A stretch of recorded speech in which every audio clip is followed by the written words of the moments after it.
আমরা অনেক কোম্পানির নামের শেষে পিএলসি এই টার্মটা দেখতে পাই। পিএলসি যেমন let's say square pharmaceuticals PLC, বা রবি এক্সিয়াটা পিএলসি, বা let's say Marico Bangladesh PLC. এরকম অনেক কোম্পানির নামের শেষে আমরা পিএলসি এই টার্মটা আমরা দেখি। আবার অনেক ক্ষেত্রে বিভিন্ন কোম্পানির নামের শেষে আমরা এলটিডি দেখি, এলটিডি বা লিমিটেড যেটাকে বলা হয়। Let's say square Hospitals limited, Incepta pharmaceuticals limited, এরকম লিমিটেডও আমরা দেখি, আবার পিএলসিও দেখি। তো চলুন আজকের ভিডিওতে জেনে নেওয়া যাক যে এই পিএলসি আর এলটিডি বা লিমিটেড এই দুটো টার্মের মধ্যে পার্থক্য কি, সো দ্যাট আপনি এই একটা কোম্পানির নামের শেষে ওটার যেই সাফিক্সটা দেওয়া আছে যে পিএলসি আর এলটিডি, সেটা দেখে আসলে ডিস্টিংগুইশ করতে পারেন কোম্পানিটি কি নেচারের।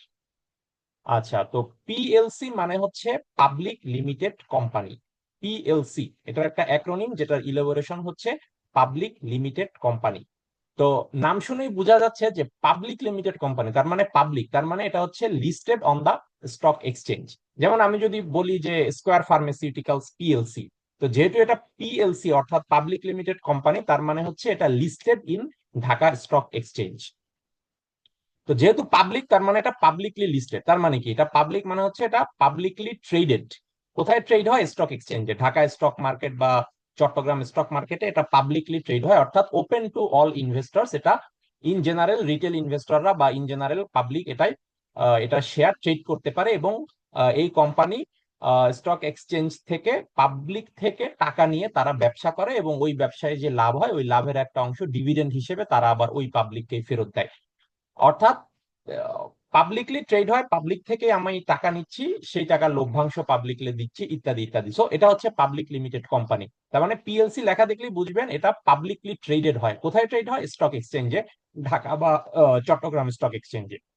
আচ্ছা, আর হচ্ছে এলটিডি বা লিমিটেড যেটা বলা হয়, সেটা মানে হচ্ছে যে এটা হচ্ছে privately held share of the company. তার মানে হচ্ছে এলটিডি মানে হচ্ছে যে লিমিটেড, অর্থাৎ এটা পাবলিকলি ট্রেডেড না। যেমন ধরেন স্কয়ার গ্রুপের যে স্কয়ার ফার্মাসিউটিক্যালস, এটা কিন্তু পিএলসি, তার মানে এটা listed in Dhaka stock exchange. কিন্তু স্কয়ার গ্রুপের যে হসপিটালটা আছে, স্কয়ার হসপিটালস লিমিটেড, এটা কিন্তু পিএলসি না, এটা হচ্ছে লিমিটেড। অথচ দুইটাই স্কয়ার গ্রুপের কিন্তু ওদের ফার্মাসিউটিক্যালস যে কোম্পানি সেটা পাবলিকলি ট্রেড হয় স্টক এক্সচেঞ্জে, সেজন্য পিএলসি। আর স্কয়ার হসপিটালস লিমিটেড এটা হচ্ছে লিমিটেড যেহেতু, অর্থাৎ এটা হচ্ছে পাবলিকলি ট্রেড হয় না শেয়ার মার্কেটে, যার কারণে এটা পিএলসি না, এটা হচ্ছে লিমিটেড। তো লিমিটেড মানে হচ্ছে যে এই হসপিটালের যে বিজনেস আছে বা শেয়ার আছে, সেটা privately held by the shareholders or owners of Square Hospitals. তো যার কারণে এটাকে লিমিটেড বলা হচ্ছে। অর্থাৎ এই হসপিটাল পরিচালনার জন্য যে মূলধন দরকার, পুঁজি দরকার, সেটা এই হসপিটালে যারা প্রাইভেট শেয়ার হোল্ডার আছে তারা সেই পুঁজি সরবরাহ করছে, অথবা স্কয়ার হসপিটালস লিমিটেড অন্য কোনোভাবে ব্যাংক লোন নিয়ে হোক বা যেভাবেই হোক তারা সেটার পুঁজি সরবরাহ করছে। কিন্তু সেটার জন্য ইন জেনারেল তারা পাবলিক থেকে টাকা কালেক্ট করে না শেয়ার মার্কেটে গিয়ে। এই জন্য এটা পাবলিক লিমিটেড কোম্পানি না, এটা হচ্ছে এলটিডি বা লিমিটেড। অর্থাৎ এটা প্রাইভেটলি হেল্ড, এটা শেয়ার গুলো প্রাইভেটলি হেল্ড ওই ওনারদের কাছে বা শেয়ার হোল্ডারদের কাছে। এটার কোনো পাবলিক ডিলিং নেই, যার কারণে এটা শেষে এলটিডি বা লিমিটেড লেখা হয়, যেটা স্কয়ার হসপিটালস লিমিটেড বা Incepta pharmaceuticals limited. So Incepta pharmaceuticals যে শেয়ার গুলো আছে সেটা privately held by its owners বা শেয়ার হোল্ডার্স। আবার স্কয়ার ফার্মাসিউটিক্যালস পিএলসি তার মানে হচ্ছে স্কয়ার ফার্মাসিউটিক্যালস কোম্পানির শেয়ার পাবলিকলি ট্রেড হয় ইন দ্য স্টক এক্সচেঞ্জ, সেই জন্য সেটা শেষে পিএলসি লেখে। আর ইনসেপ্টা সেটা পাবলিক থেকে টাকা নেয় না, বা এদের শেয়ার পাবলিকলি ট্রেড হয়ও না, যার কারণে তারা নামের শেষে এলটিডি লেখে বা লিমিটেড। তো লিমিটেড, আসলে লিমিটেড ওয়ার্ডটারও একটা সিগনিফিকেন্স আছে। লিমিটেড মানে হচ্ছে যে এটা kind of limited liability protection, যেটাকে বলা হয় যে লিমিটেড লায়াবিলিটি, অর্থাৎ একজন শেয়ার হোল্ডার যেই পরিমাণ টাকা ইনভেস্ট করবে তার লায়াবিলিটি ওই পর্যন্তই। লেটস সে যদি আমি বলি যে স্কয়ার হসপিটালস লিমিটেড, তো ওই যেহেতু এটার শেয়ার গুলো privately held, private share holder, তো ওইখানে একজন শেয়ার হোল্ডার যদি 50 লাখ টাকা বিনিয়োগ করে, তাহলে কোনো কারণে যদি স্কয়ার হসপিটালস এর ব্যবসায় লস হয়, তাহলে ওই যে privately held share worth of 50 lakh টাকা, সে ওই 50 লাখ টাকা পর্যন্তই লস বহন করবে, এর বেশি না। অর্থাৎ এমন যদি হয় যে স্কয়ার হসপিটালস লিমিটেডের বিভিন্ন ব্যাংক থেকে লোন নেওয়া আছে লেটস সে 1.5 কোটি টাকা, তো তার মানে এই নয় যে যেই শেয়ার হোল্ডার আছে 50 লাখ টাকার, সে ওই 50 লাখ টাকা পর্যন্তই তার লায়াবিলিটি বহন করবে বা সেই ক্ষতিটা সে বহন করবে। কিন্তু 50 লাখ টাকার পরে আরো যে 1 কোটি টাকা, সেই ক্ষতির দায়ভার বা লায়াবিলিটি সে বহন করবে না। অর্থাৎ কোনো কারণে স্কয়ার হসপিটালস এর যদি বিজনেস লোন 1.5 কোটি টাকা হয়, তাহলে ওই শেয়ার হোল্ডার 50 লাখ টাকা পর্যন্ত ক্ষতি সে বহন করছে, পরবর্তী 1 কোটি টাকার ক্ষতি সে বহন করবে না।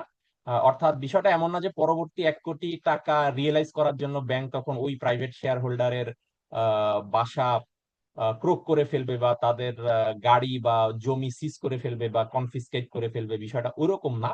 এই জন্য এটাকে লিমিটেড লায়াবিলিটি বলা হয়। আর যদি আনলিমিটেড লায়াবিলিটি হতো তাহলে বিষয়টা তাই হতো যে লেটস সে 1.5 কোটি টাকা ব্যাংক লোন আছে, তো ওই শেয়ার হোল্ডারের ইনভেস্টমেন্ট 50 লাখ টাকা, ওইটা ব্যাংক রিয়েলাইজ করলো, তারপরের যে 1 কোটি টাকা সেটা রিয়েলাইজ করার জন্য ব্যাংক তখন ওই প্রাইভেট শেয়ার হোল্ডারের বাড়ি জমি বা গাড়ি এগুলো সব অর্থ ঋণ আদালতের মাধ্যমে কনফিসকেট করে ফেললো বা জব্দ করে ফেললো বাকি 1 কোটি টাকা রিয়েলাইজ করার জন্য। তখন সেটা হয় আনলিমিটেড লায়াবিলিটি হলে। বাট লিমিটেড লায়াবিলিটি হলে ওই প্রাইভেট শেয়ার হোল্ডার যতটুকু ইনভেস্ট করেছে, যে 50 লাখ টাকা ইনভেস্ট করি, ততটুকুই পর্যন্তই সে ক্ষতি বহন করবে। এর বিয়ন্ডে যদি ওই বিজনেসের কোনো ডেট বা ঋণ থেকেও থাকে, সেটা অবশ্যই ওই প্রাইভেট শেয়ার হোল্ডারের পার্সোনাল অ্যাসেট, তার যেই বাড়ি গাড়ি জমি আছে সেটাকে এফেক্ট করবে না, তার পার্সোনাল অ্যাসেটটা সুরক্ষিত থাকবে। এই জন্য এটাকে লিমিটেড লায়াবিলিটি বলা হয়, আনলিমিটেড লায়াবিলিটি না। আনলিমিটেড লায়াবিলিটির ক্ষেত্রে যদি তার অরিজিনাল ইনভেস্টমেন্ট শেষ হওয়ার পরও আরো ডেট বাকি থাকে ওই বিজনেসের, তখন তার পার্সোনাল অ্যাসেট, যার বাড়ি গাড়ি জমি, এগুলো কিন্তু ব্যাংক তখন আদালতের মাধ্যমে কনফিসকেট করার সেই ক্ষমতা তখন ব্যাংক সংরক্ষণ করে। তো আমার মনে হয় আজকের ভিডিওর মাধ্যমে ক্লিয়ার হয়েছে যে এই পিএলসি এবং এলটিডি বা লিমিটেড, এই দুটোর মধ্যে পার্থক্য কি এবং কোন কোম্পানির বিজনেস স্ট্রাকচার কেমন। এই যে পিএলসি বা এলটিডি লেখা থাকে সাফিক্স হিসেবে, সেটা দেখে আপনারা এখন খুব সহজেই আইডেন্টিফাই করতে পারবেন। তার মানে স্টক এক্সচেঞ্জে যা যা কোম্পানি আছে সবাই পিএলসি, এটা হতেই হবে পাবলিক, কারণ এটা পাবলিকলি ট্রেড হয়। আর যারা স্টক মার্কেটের বাইরে ব্যাংক লোন নিয়ে বা অন্য কোনো ভাবে পুঁজি সরবরাহ করছে, প্রাইভেট ব্যক্তি বা যেটাই হোক, সেটা হচ্ছে এলটিডি বা লিমিটেড। তো তারপরও যদি কোনো কোশ্চেন বা কমেন্ট থাকে, আমাকে এই ভিডিওর কমেন্টের বক্সে জানাবেন, আমি খুব দ্রুতই আপনাদের সকল কমেন্ট বা কোয়ারির উত্তর দিয়ে দিব। ধন্যবাদ।